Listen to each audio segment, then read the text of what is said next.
رحم الله من قرأ سورة الباركة الفاتحة تسبقها الصلوات.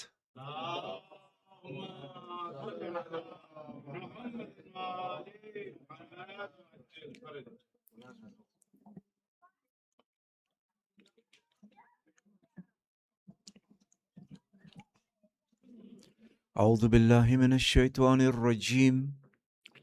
بسم الله الرحمن الرحيم. الحمد لله رب العالمين، والصلاة والسلام على أشرف الأنبياء والمرسلين، خاتم النبيين رحمة للعالمين بالقاسم محمد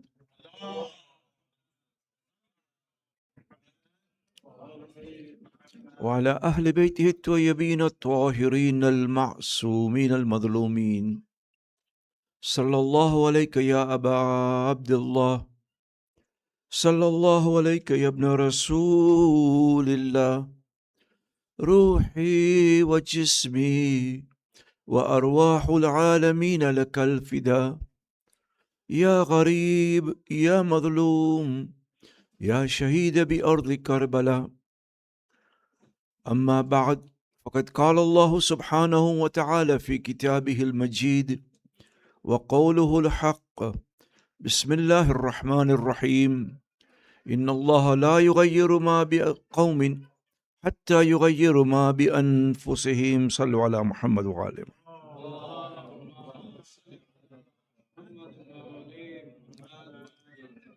Assalamu alaikum wa rahmatullah. We've been talking about the question of especially the challenges facing the younger generation in the diaspora. We talked of various different challenges very briefly to recapitulate, which is that the mental issues which affect not only the youth but even other sectors of the community, and those are issues that we hardly ever talk about. Then I talk about other challenges which are facing the youth, including aspects of Islamophobia, sometimes alienation from their own parents, that the youths want to adopt to an American culture because they live in America, whereas the immigrant community many times wants to impose an alien homeland culture, whatever that homeland may be. And that creates a tension within the youth, whereas the youth seek what we may call the Islam rather than our Islam, and issues regarding traditional matchmaking, marriages, and so on. And I also talked about how the Quran encourages us the complete respect for the parents, that the parents are to be given the complete respect because of what they have done and how they have raised us. In this aspect, I think we have to realize that maintaining a very close personal relation with our youth is very important, more important here than it was in the past. I've had very countless experiences with parents coming and complaining to me that my son or my daughter is no longer obeying me. They want to marry outside the community. They come in anytime they want to, etc. And it's not always the fault of the parents, but it is the environment, and it makes it even more imperative that our youth should find good peers. You know, you've heard of the term peer pressure, right? That peer pressure also leads to beer pressure. And these youth with the peer pressure and beer pressure, they come home and give their poor parents blood pressure because of that. So it's very important, especially centers, not only here but everywhere else. The Islamic centers, the Husseiniya, play a very important role, more important than back home, because this is where our youth can interact with each other, find like-minded peers within the community. Because many a time, as I said, when they go to the universities, they feel alienated too. Once you are there, the Sunnis especially, unfortunately, when they know that you are Shia, some of them, not all of them, they alienate, they distance themselves from you because you are Shia, you're not a true Muslim. And they have a lot of misunderstanding about Shia Islam that we need to explain to them. Like, we have a different Quran. I'm like, Okay, come and see the Quran in any of our mosques. It's going to be exactly the same as any other Quran. But they have these ideas, very wrong ideas that, I don't know, we do worship Imam Ali, and there's some who said that, Jibreel made a mistake. The revelation was supposed to go to Imam Ali and not to the Prophet, and that kind of garbage that we don't ever believe in. But those are some of the misunderstandings that people have that we need to clear up in for them. Today, my topic is still on the larger theme of reformation, but it's in a different aspect completely.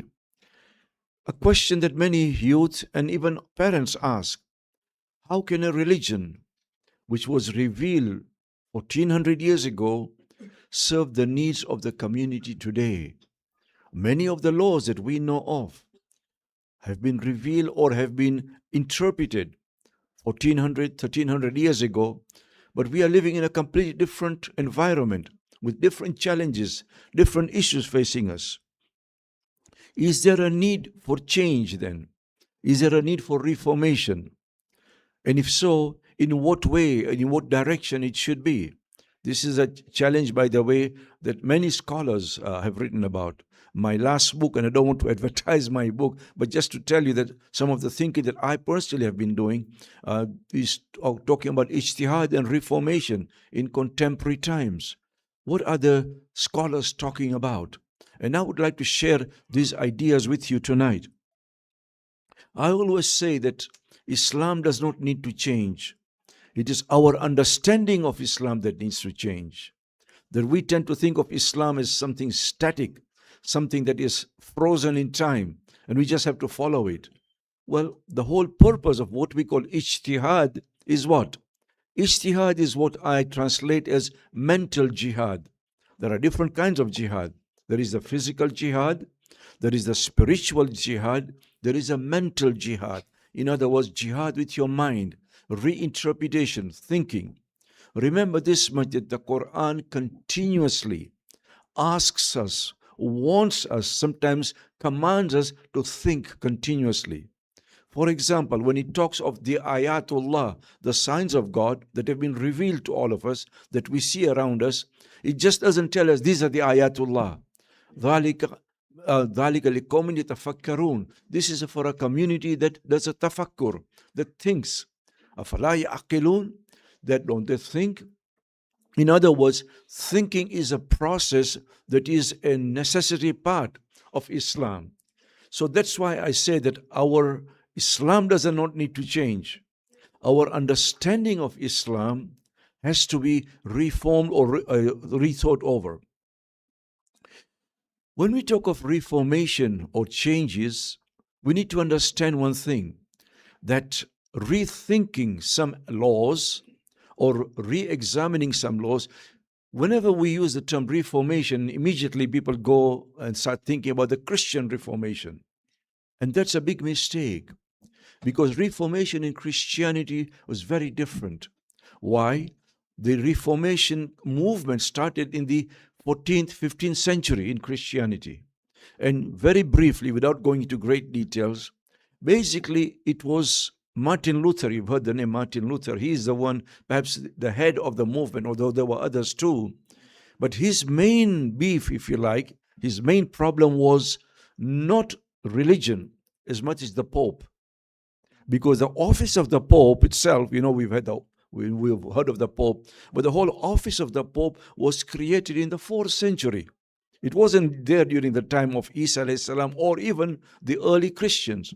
It came about in the 4th century, and by the medieval ages, the Pope had so much authority that he could even tell you that if you want to escape barzakh, what we call barzakh, purgatory, you have to pay me for it, and I'll give you a receipt, and therefore you'll go straight to heaven. And the church was corrupt, taxing money, basically dominating people's lives. And for the first time, a person stood up against them and said, where are you in this Bible? You don't even exist. The office of the Pope is not mentioned in the Bible at all. And who are you to tell me that you can take me straight to heaven if I pay you money? So because of that, the Reformation started. And of course, it was a long story, and there were differences within the Reformation movement. But in Islam, we do not have a Pope. The ulama are scholars. They interpret, but they are not what we call a papacy or a pope, because we do not have such a church in Islam. There is no such thing as a church. People many times say, oh, he's our clergy. That's wrong, by the way. Ulama are scholars who interpret, who tell you what the law is. They are not above the law. That's why many a time you'll find that a marja or an ayatollah, when he writes something, he says, Wallahu alam, God knows best. It's a submission of complete humility. That, look, I've done my research, this is what I've come up with, but God knows best. It's actually not a weakness, it's a strength, telling you that this is my research. So the changes or reformation or rethinking that we are talking about is question of reinterpreting texts, reinterpreting books, laws which were formulated and given to us a long time ago. In order to understand this, we need to distinguish between two things which a lot of us, most of us I would say, never even think about. Sharia and fiqh. Have you ever thought about it? What is the Sharia and what is fiqh? They are two different things. They are not the same. The Sharia are the divine values, principles, laws given in the Quran and in the Sunnah of the Prophet. Whereas fiqh is the human understanding and interpretation of that Sharia. Do you understand?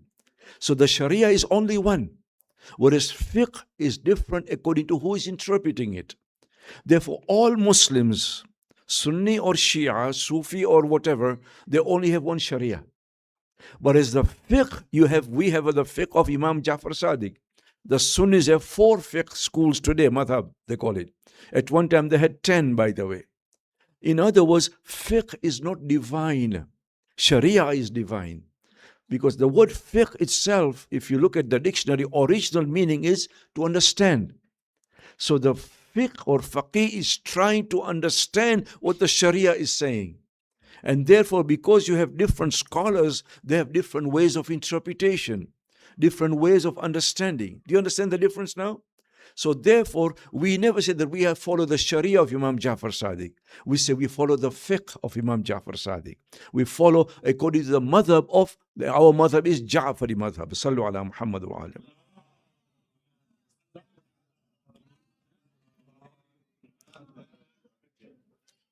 The discussion may be a bit heavy, I hope not too heavy, but I think it's important for us to understand. This is a classroom of Imam Hussein, as I said, that laws, there are different kinds of laws. Where do these laws come from? In Islam, I'm talking of. There are 3 types of laws. There are those which are called ta'sisi. Ta'sisi are those laws which Islam brought about. In other words, it created those laws, mainly to do with the human and the divine, our relationship with Allah. For example, salat, humus, or even hajj. These are laws, ibadat, what we call them. Laws that we use to worship Allah subhanahu wa ta'ala. A number of laws when it comes to human transaction between you and me, between our laws, our transaction within the society are called islahi or they are called imzai. Miduni imza karna yani chi? Miduni means to endorse something, correct? To sign something or to endorse. They are laws which Islam endorsed. In other words, after all, when Islam came, it's not that the Arabs had no law at all. They had laws. Some of them were good, some of them were not good. Islam did not just wipe out all the laws, saying, astaghfirullah, these are non-Islamic, these are... No. Those laws which went against the Quran and the Sunnah of the Prophet, they were changed for sure. But there were many laws which were okay. So if there is a law there which is functioning and it was within the Quranic framework, you do not need new laws. Therefore, a majority of our what we may call interaction laws, social laws, are imzai laws. So, for example, the question of business transaction, many of the laws regarding business, or mahr itself, the concept of mahr. I hope you've paid your mahr to your spouse. Huh? If you've not, then she's going to asking you for tonight. Or the as we call it, the retribution or money, blood money. And many laws regarding marriages, contracts and purchase of sale, discharging of debts, and so on. What we are talking about, therefore, is that many local laws were endorsed by Islam as long as they did not go against the Sharia itself. Do you understand the distinction now? So just because something was pre-Islamic does not mean it's un-Islamic. Just because something is pre-Islamic does not mean necessarily it is un-Islamic. What is un-Islamic is something which goes against the principles of Islam. Sallu ala Muhammad wa alayhi.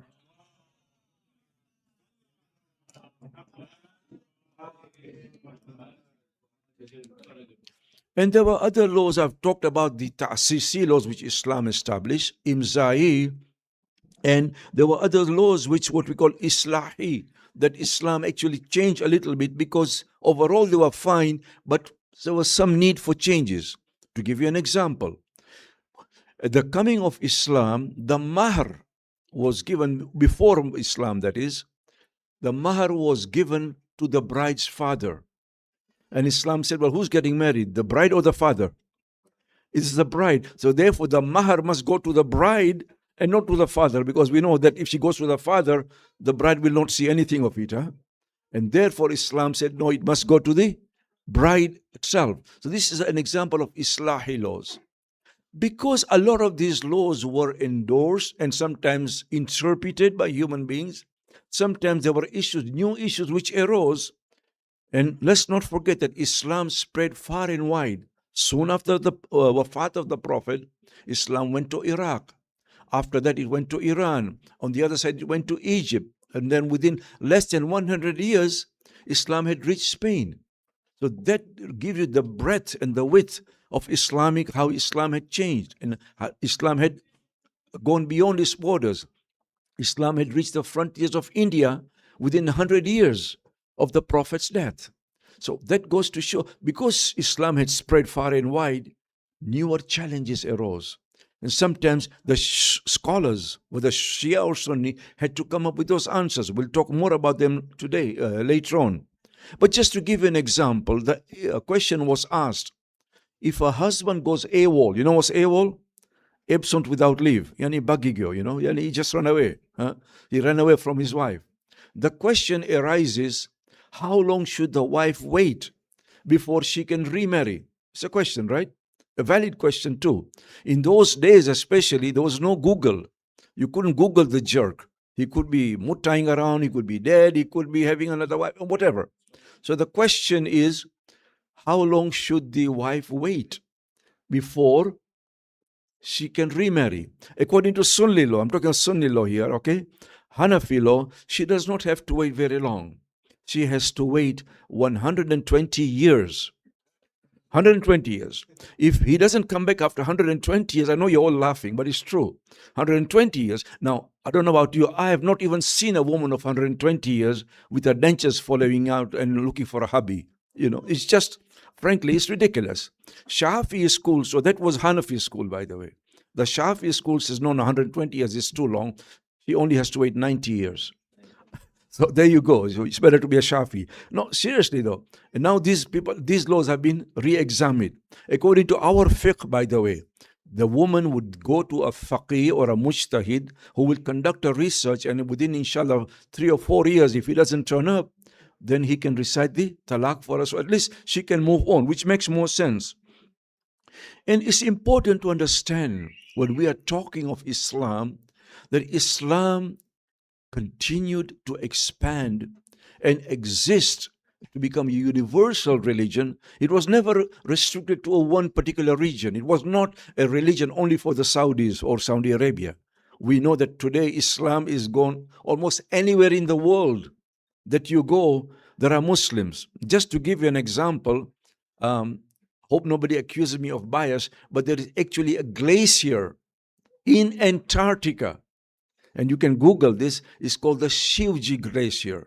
A friend of mine there who went there, he was doing some research in one of these, looking at the southern lights, the northern lights, southern lights.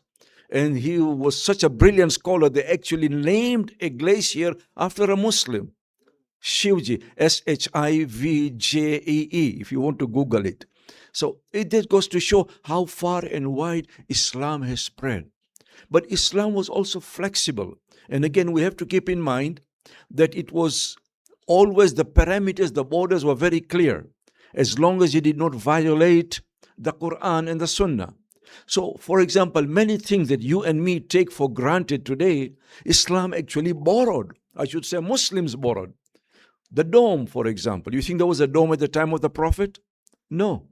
It was actually borrowed the way that we understand it by the Turks. Or to give you another example, the hilal, we use the hilal today as the crescent, as a symbol of Islam. It was not there before. Even so many other things that Muslims borrowed wherever they went, minarets and so on. To give you another example, which is a powerful example, the Khilafat itself. The Khilafat as an institution. The Quran talks of the Khilafat, but that you and me as human beings are the representatives of Allah on earth. But the Khilafat as an institution, there is to be one leader who's ruling over the Muslim world, was something that the Muslims themselves created. And there was nothing wrong in it because they needed a leader.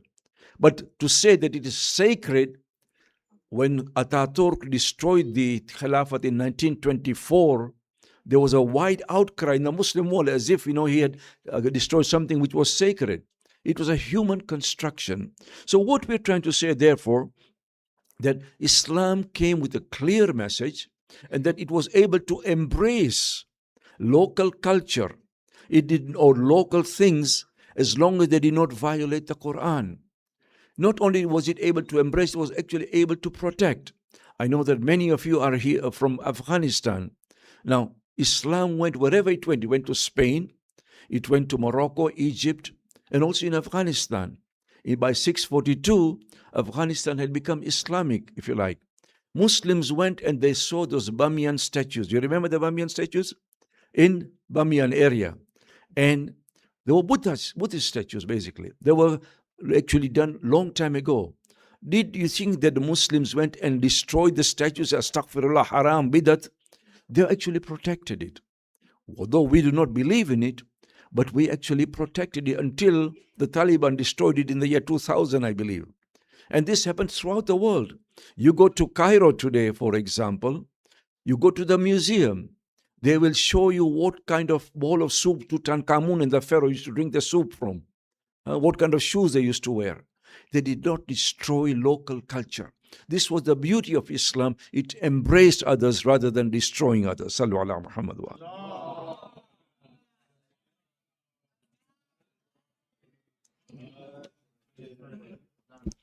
What does this tell us?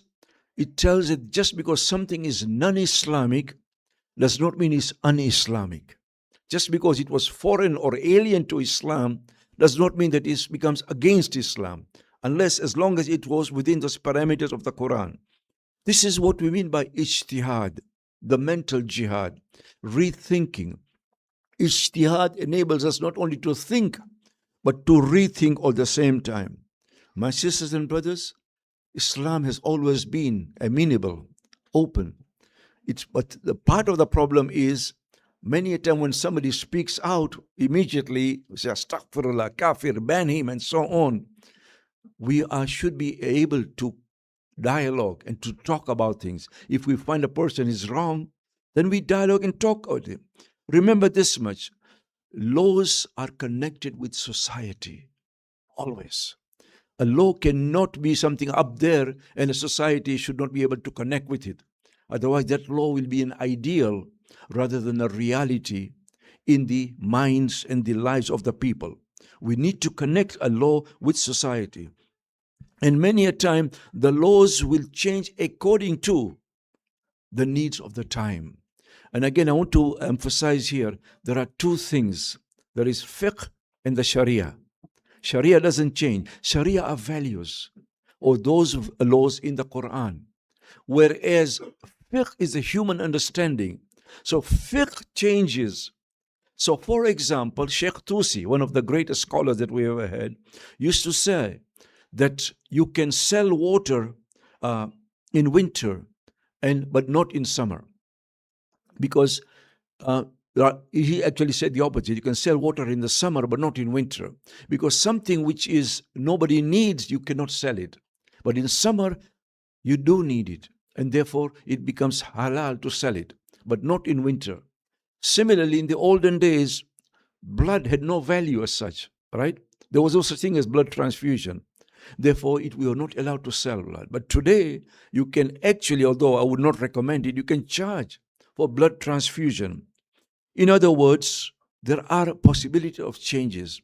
And I should also emphasize that reformation or reinterpretation of laws do not occur in ibadat, only in muamalat.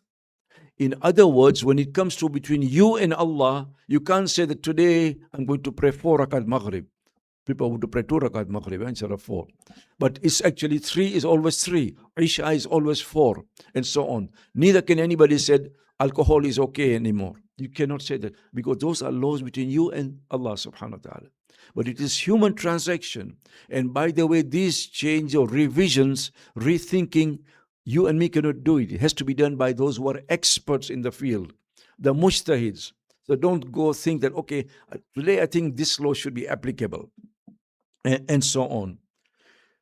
You may also be surprised that because of the needs of the times, our ulama, God bless them, have exerted tremendous efforts in making those laws applicable in our lives. Because Allah says in the Quran, Wallahu yuridu lakumul yusr, wa la yuridu lakumul usr. Allah wishes ease for you. He does not wish difficulty for you. He wants to make religion easy for us to follow. Sometimes I think we make it difficult for ourselves to follow. But He wants to make it easy for us to follow, not difficult. Again, I should emphasize, we just don't go around, I myself just interpreting law the way that I want to. There is a new genre of literature, new kind of books which are coming out in Arabic, and some of them have been translated to English. These days, mashallah, nobody has an excuse for not knowing Islam because everything now is available, a lot of it in English too. And for those who want to, there is a website called alislam.org. Not .com, .com it takes you to the other side. Alislam.org, which gives you a digital or access to so much literature online. So nobody has a right to say that I did not know about Islam. Sallu ala Muhammad. We have a competitor here. So basically the fiqh lil muqtaribin, or the fiqh for those who are in the West, addresses issues for us who are living in the West today. Maybe we can ask him to step down, please. It's a bit of a distraction. Sallu ala Muhammad wa alayhi.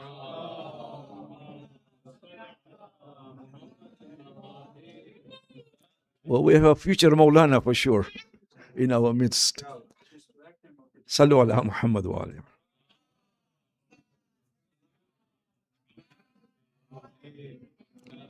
So to give you an example of the new laws which are being rethought, supposing you have Muslims astronaut, and we are Muslim astronauts these days, right? You go in space, and now the question arises, you want to pray. Of course, Muslims want to pray. How do you pray when you're in a rocket or a capsule which is rotating around the world? Where is Makkah to start with? What is somewhere down there? All right, somewhere down there. So you pray somewhere down there. The problem is also this, that when you are orbiting the earth, your day lasts 90 minutes. Every 90 minutes, you see a sunrise and then sunset. So actually, you see 16 days in 24 hours, if you like, because every 90 minutes, the sun is rising and setting. Now, we have to pray 5 times every day, right? If you are going to pray 5 times every 90 minutes, then why even bother going up there? Because by the time you pray Dhuhr, it's time for Asr. You finish Asr, it's time for Maghrib. So the question was asked, valid question. Well, how do we pray if we are there? And the answer came very clearly that no, you don't pray 5 times every 90 minutes. You will apportion your day based on 24 hours, and then you will apportion your prayers accordingly, based on when the sun rises and sunset overall, rather than just praying 5 times 90 minutes. That's just one example that many people have asked. And as I said, today Muslims are almost everywhere, anywhere you can think of in the world. There's a place called Iqalut. I do not know how many of you know about it. And close to that is a place called Inuvik. There's a mosque there. is called the Mosque of the Midnight Sun. You can Google it again. It is so cold. It's somewhere in North Canada, in Manitoba. It is so cold there, they could not even build the mosque there. They built it in Winnipeg, and they dragged the mosque basically for 4,000 kilometers up to there. It's called the Mosque of the Midnight Sun. Even there are Muslims. The question arises, how do you pray where the sun doesn't rise or doesn't set? How do you fast? You can't fast for 24 hours. And again, the ulama have come up with different answers depending on who you follow. Some say you follow your homeland timings. Some say no, you follow the city which is closest to you, which actually has sunrise and sunset, and so on. So what we are talking about then is the laws of being able to make Islam applicable today rather than in the past. Sallu ala Muhammad wa alim.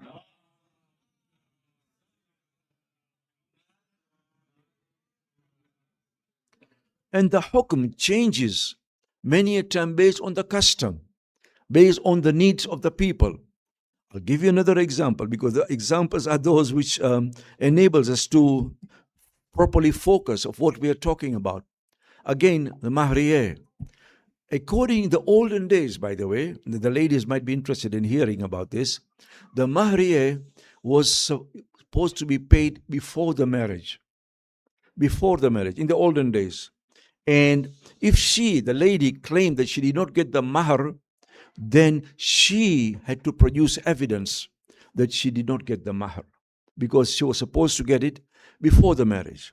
Now, if you fast forward the time of Shahidul Awwal, who died in about the 13th, 14th century, the custom had changed.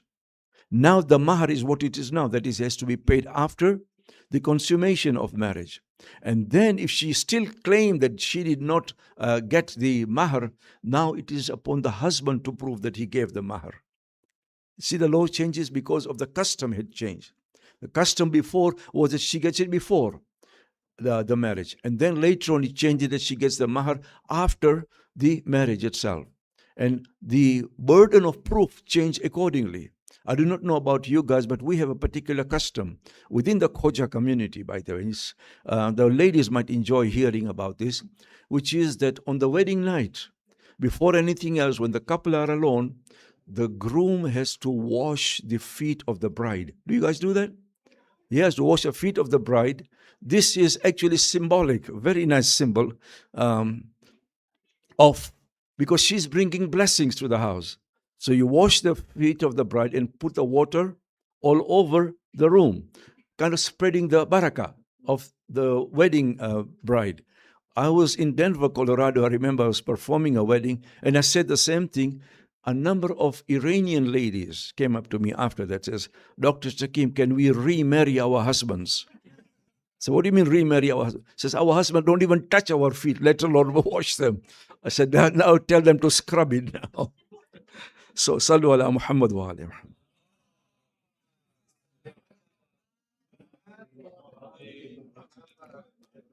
Islam not only talked about flexibility and the need to adjust the laws, the fiqh laws, with the needs of the time. It also gave us certain tools. In other words, it gave the mujtahid certain tools, methods of interpreting or reinterpreting the law. One of them is the rule of what is called maslaha. Maslaha, although there is some dispute about this, the validity of maslaha in Shia Islam basically means you apply a law which is in the interest of the community. What is in the interest of the community. So, for example, what was necessary in the past becomes different in the future. To give you an example, a very famous example, again, you can Google this, around the year 1895, there was a big issue in Iran itself. I believe it was during the time of Nasiruddin Shah, although I could be mistaken there. The problem was a British company had gotten the rights of tobacco in Iran, whereby the tobacco was being sold at a very cheap rate. This was against the benefit or against the welfare of the people of Iran, of the Muslims. Muslim property is being sold to non-Muslims. Why? So that the Shah can benefit from it. the people wrote to the Ayatollah or the Marja of the time, Ayatollah Shirazi, in Samarra. And look at this, the power of the Mujtahid. Now, normally, at least in those days, smoking tobacco or having tobacco was not haram, was allowed. But he issued just one small fatwa in one sentence that from today, smoking or even having tobacco is equivalent to fighting against the 12th Imam. It's equivalent to fighting the 12th Imam. People stopped smoking tobacco, warehouses were burnt. It is said, reported, that the Shah came one day home and he used to love his hookah, So he asked his wife for his hookah. She said, it is haram for you today. Who made the Shah's hookah haram? He says, who made it haram? He asked her. He says, the one who made me halal for you has made it haram for you. He made me halal for you, the Sharia, and today it has become haram for you. And by the way, because of the protest of the people, that law was completely changed, and tobacco was no longer sold to the British company at a reduced rate, and then it became halal again. Sallu ala Muhammad wa.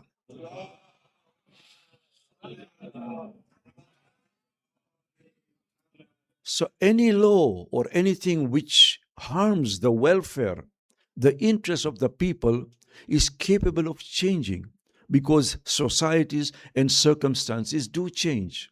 Another law that Islam put in force, the law of la darar wa la dirar. There is no harm, there is no injury in Islam. And again, these were capable of changing according to the needs of the time.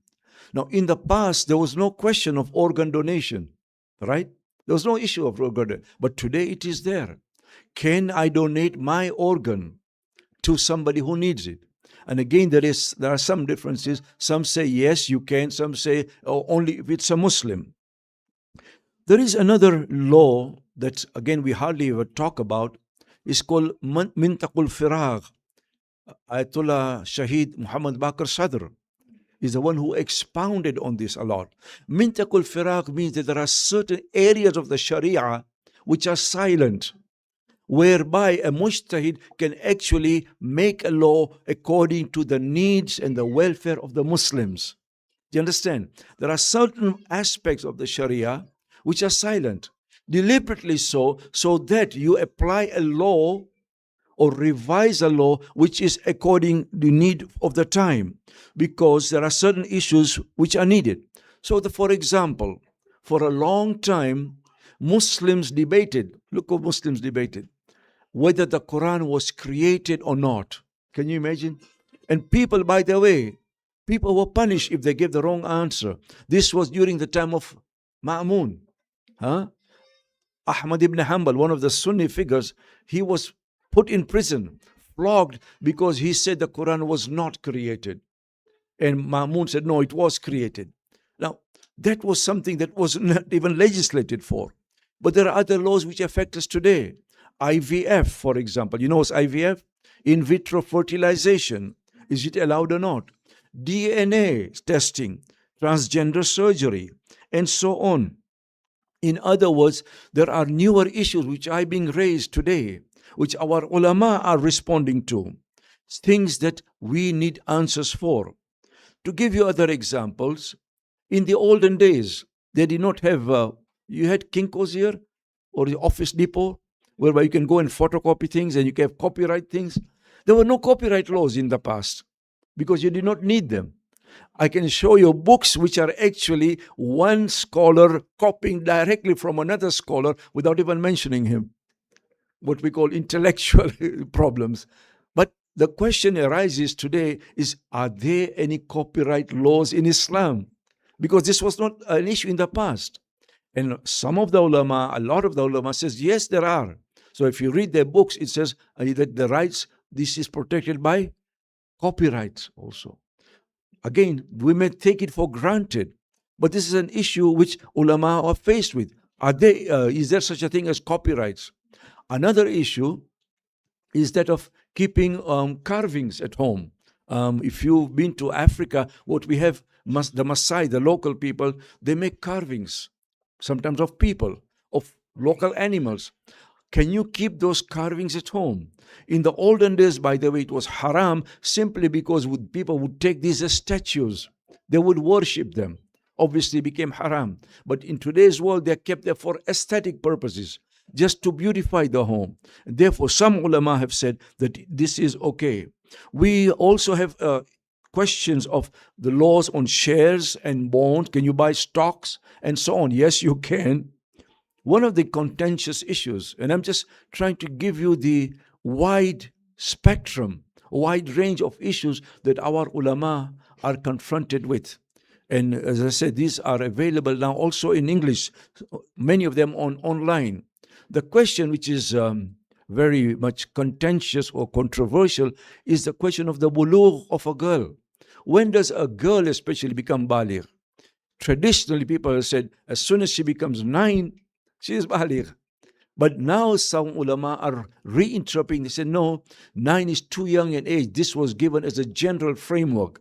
But in reality, it is her physical issues, physical presence, and physical features which determine the bulugh of a girl.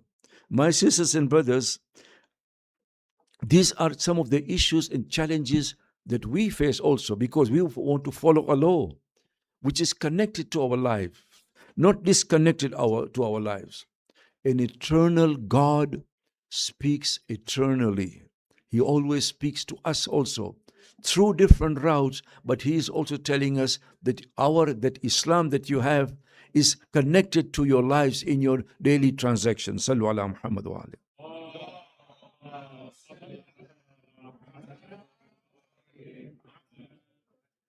Someone says correctly that the mind is like a parachute. You know a parachute? It only works if you open it. Huh? If you don't open it, you know what happens if you don't open a parachute? It's a one-way, non-refundable trip to Kabristan. So similarly, the mind also has to open in order to think. As I said before, a community which stops thinking starts sinking. And that is very true even today's world. That there are some laws which are based on local customs, as I said, which are not necessarily part of the law or which can be reinterpreted. One of the laws that some ulama now are reinterpreting is that a wife can inherit the house from the husband, but not the land. Well, where does the house stand for? The house is on the land, and so on. We cannot treat all laws as fixed in time. As I said, fiqh has always been capable of changes. And therefore, Allama Hille, for example, one of the greatest scholars, died in the year 1325. He has a 10-volume books, Mukhtalaf al-Shia is called, that the differences amongst the scholars on certain laws within the community. So, my sisters and brothers, because the time is running short and we want to talk about Karbala, we should not be a community of imitators. Rather, we should be a community of thinkers, because this is exactly what the Quran wants us to do, to think, to question, and to ask. Sallu ala Muhammad wa alayhi.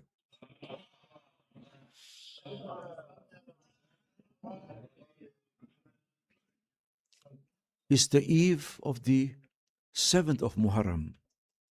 The 7th of Muharram is significant in our tariq because fresh orders came from Ubaidullah ibn Ziyad, in which he asked Umar ibn Sa'ad that remove the tents of Hussein from near the water.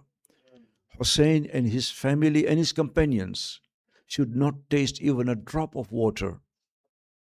Just as Uthman did not get any water, there was no parallel between Uthman and Imam Hussein. But yet, they wanted to punish Imam Hussein to make sure that he gave the bay'ah. But Imam Hussein was resolute. Indeed, at no time did he show any way of compromising his principles.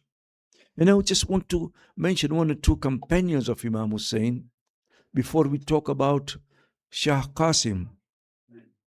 These companions of Imam Hussein, it is amazing. They chose death over life. Many of us, all of us perhaps, would choose life over death.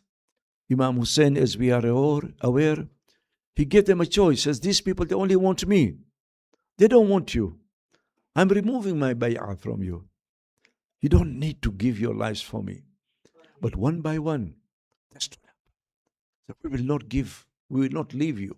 Come what may, we'll be cut into pieces in front of you, but will not leave you.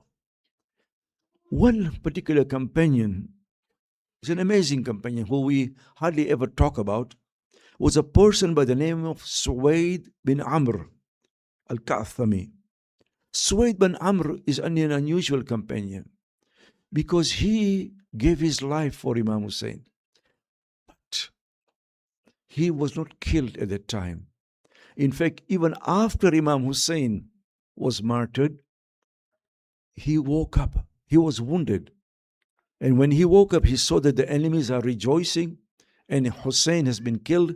He said, I cannot live after Hussein. Even though he was wounded, he stood up and started fighting again in that state. So in fact, he was the last martyr on the day of Ashur. He was wounded, but he gave his life. One of the great companions of Imam Hussein also was Nafi bin Hilal. Nafi is from Kufa. He joined Imam Hussein before Imam Hussein even reached Karbala. Hur at that time was on the opposite side. He objected to Nafi joining Imam Hussein. And Nafi said, you can have people join you, but not Hussein. Hur relented. He allowed. Nafi was one of those Qari in Kufa, but also very brave. Some of these people, they remembered Imam Hussein from the Prophet's time. And therefore this Nafi actually fought with Imam Ali at Siffin, at Naharwan. And when he came to Imam Hussein, he says, I cannot abandon Hussein. He joined Imam Hussein, and on the day of Ashur, just before the day of Ashur actually, he came to the water to try and get some water for the Ahlul Bayt. Umar ibn Asad says, you can drink water, but the Hussein and his children cannot drink water. Nafi says, how do you expect me to taste water and Hussein and his children not taste water? He was an expert horseman. On the day of Ashur, this Nafi comes in front of the people. He fights a very noble battle. He is surrounded. Nafi's case is quite different from others. He doesn't fall on the ground. Rather, his arms are severed.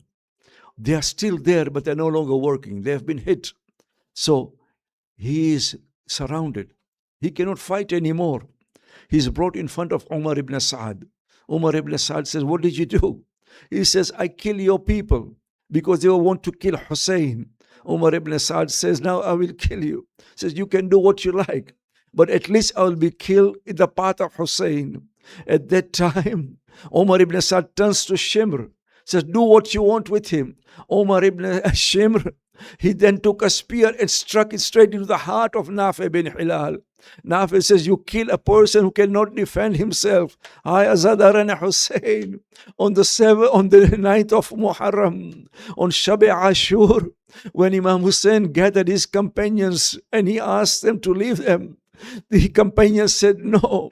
One person, one young boy comes to Hussein, says, oh my uncle, will I also be killed tomorrow?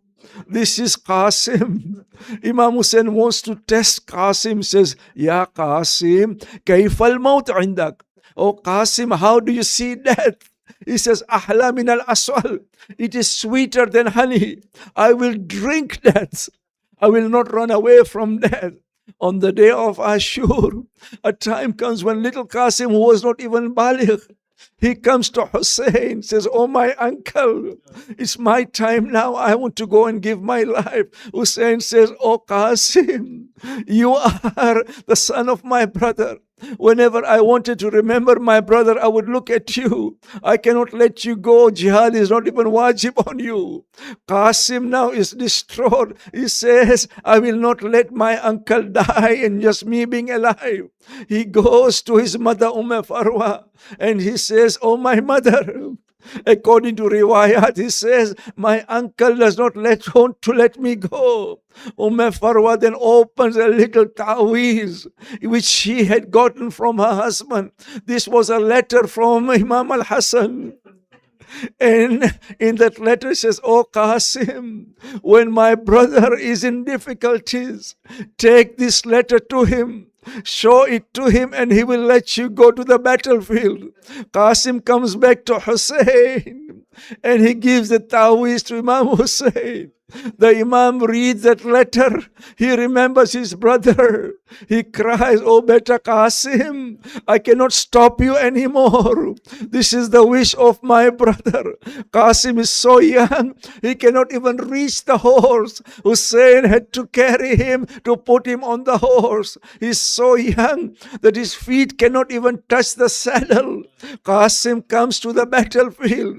The people, the enemy, are astonished. Such a young boy, looking so handsome, is coming to us to fight. They said, "How can we fight this boy?" Qasim says, "Come then. Why are you scared of me?" They surround him. They shoot him with arrows. A time comes when Qasim falls on the ground. "Ya Amma adrikni." "Oh, my uncle, come and help me." For the first time on the day of Ashur, Hussein gets so angry that he goes and fights against the enemies. "You dare kill the son of my brother? Don't you know this is Qasim? He is the emblem of my brother." The army see Hussein is coming. They run away, they retreat. They run over the body of Qasim. Hussein comes to the body of Qasim. He says, "Oh Qasim, I am ashamed that you called out to your uncle, but he could not help you."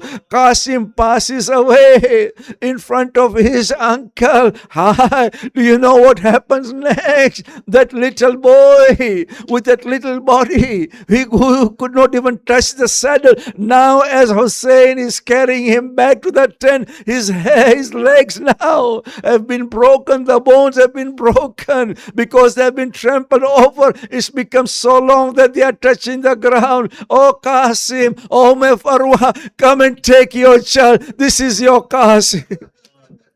Mata mein Hussein.